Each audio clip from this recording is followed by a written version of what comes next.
नमस्कार, जय हिंद, वंदे मातरम। आप सभी विद्यार्थियों का स्वागत है आपके अपने यूट्यूब प्लेटफॉर्म उदय एजुकेशन में।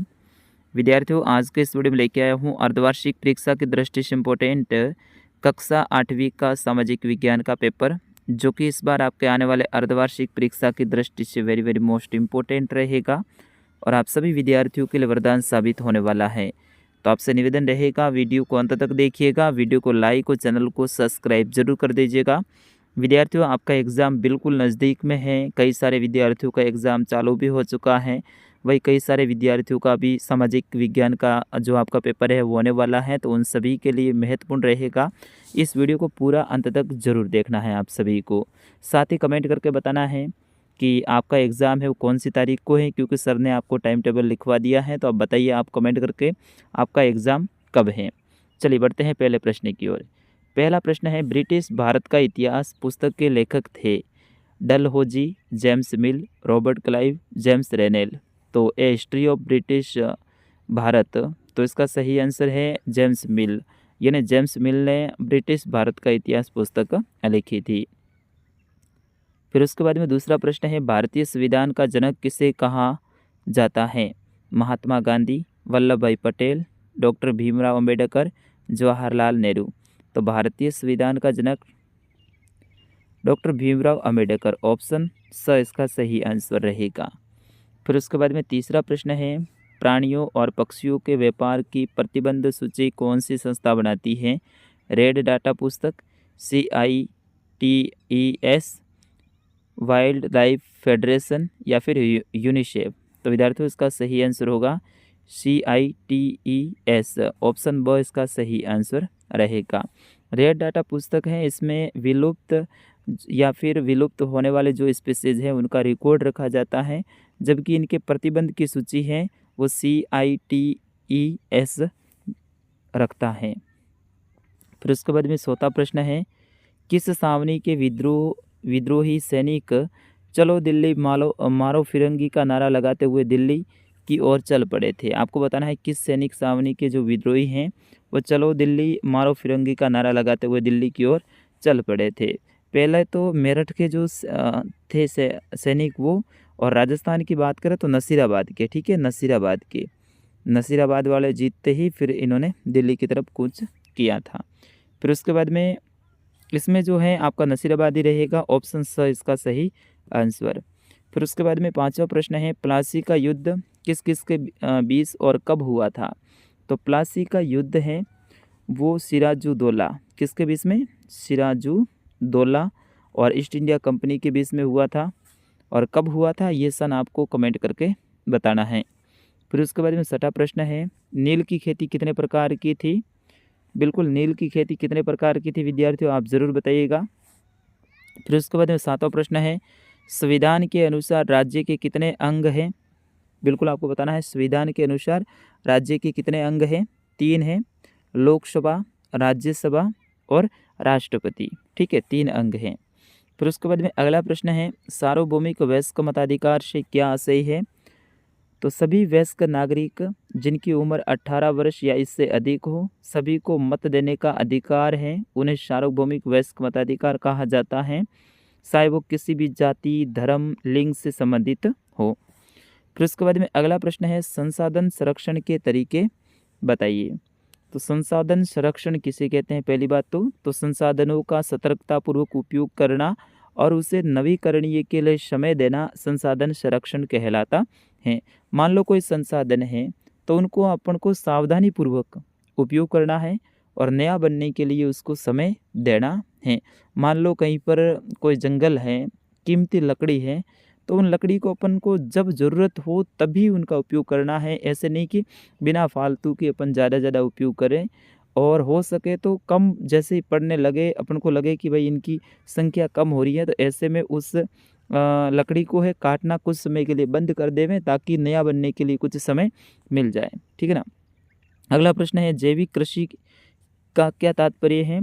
तो ऐसी कृषि जिसमें रासायनिक उर्वरकों की जगह जैविक खाद का उपयोग किया जाता है, जैविक कृषि कहलाती है। जैविक खाद है मुख्य रूप से केंचुओं के द्वारा बनाया जाता है। केंचुआ नाम का एक जीव आता है, उनके द्वारा बनाया जाता है। फिर उसके बाद में अगला प्रश्न है 11वां, राजस्थान में मराठाओं ने सर्वप्रथम प्रवेश कहाँ और कब किया था? तो राजस्थान में सर्वप्रथम मराठाओं ने प्रवेश कहाँ किया था विद्यार्थियों? इसका भी आंसर आपको कमेंट करके लिखना है, ठीक है। फिर उसके बाद में अगला प्रश्न है प्रश्न संख्या 12, 1857 की क्रांति के समय राजस्थान के एजीजी कौन थे? तो एजीजी कौन थे राजस्थान के 1857 की क्रांति के समय? तो जॉर्ज पैट्रिक लॉरेंस थे, ठीक है ना, लॉरेंस। तो जॉर्ज पैट्रिक लॉरेंस है वो राजस्थान के एजीजी थे। एजीजी का मतलब होता है एजेंट टू गवर्नर जनरल। फिर उसके बाद में अगला प्रश्न है 13वां कि राजस्थान के 19 नए जिलों के नाम बताने हैं। यहाँ पे ये जो प्रश्न है राजस्थान के विद्यार्थियों के लिए रहेगा।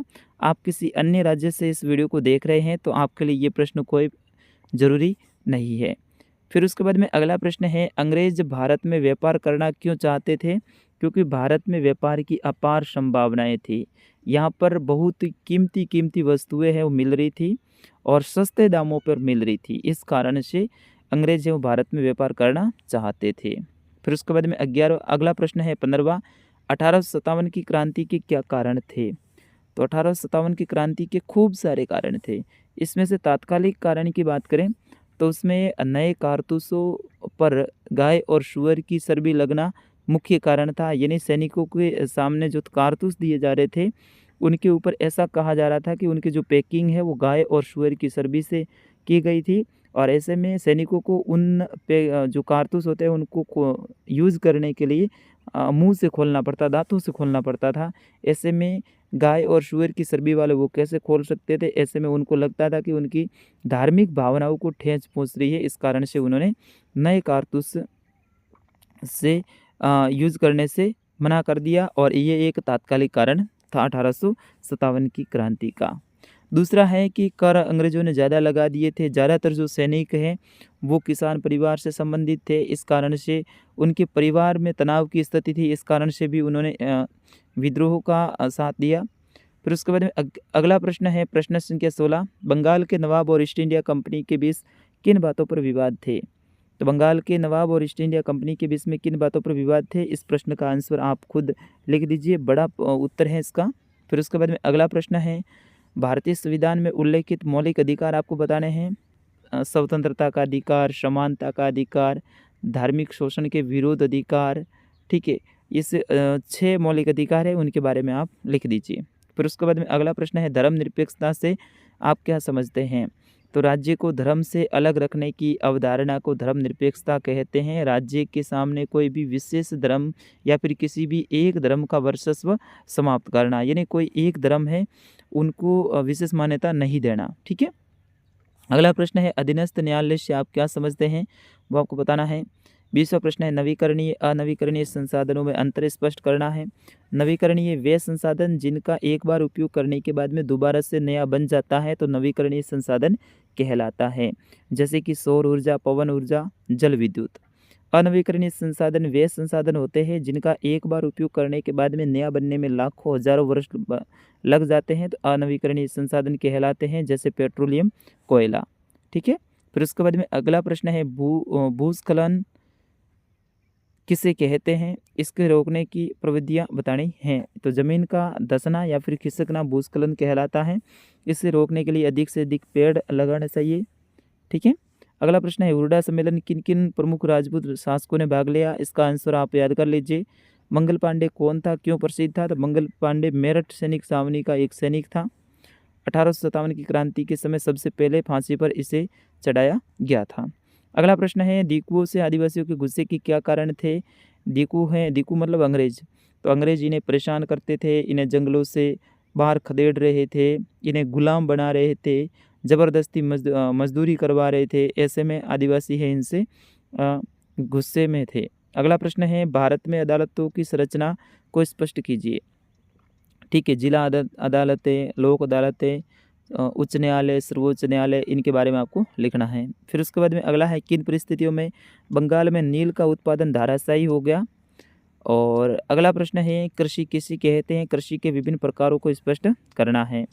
28वां प्रश्न है भारत के मानचित्र में निम्न स्थानों को अंकित करना है।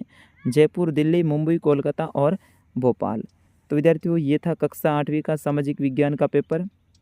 पूरा पूरा पेपर मैंने उत्तर सहित आपको बताया है और बिल्कुल इसमें से मैं पूरा श्योर हूँ कि लगभग आपके आधे से ज़्यादा प्रश्न हैं, 50% से भी ज़्यादा प्रश्न सीधे ही पूछे जाएंगे, क्योंकि सारे सारे प्रश्न मैंने बड़े ही गहनता के साथ में तैयार किया है ताकि आप जैसे विद्यार्थियों को फ़ायदा हो सके। बिल्कुल अगले पेपर भी बहुत जल्द आपके लिए आने वाले हैं, तो उस पेपर का इंतज़ार कीजिए। मिलते हैं अगले पेपर में, तब तक के लिए मुझे अनुमति दीजिए। नमस्कार, जय हिंद, वंदे मातरम।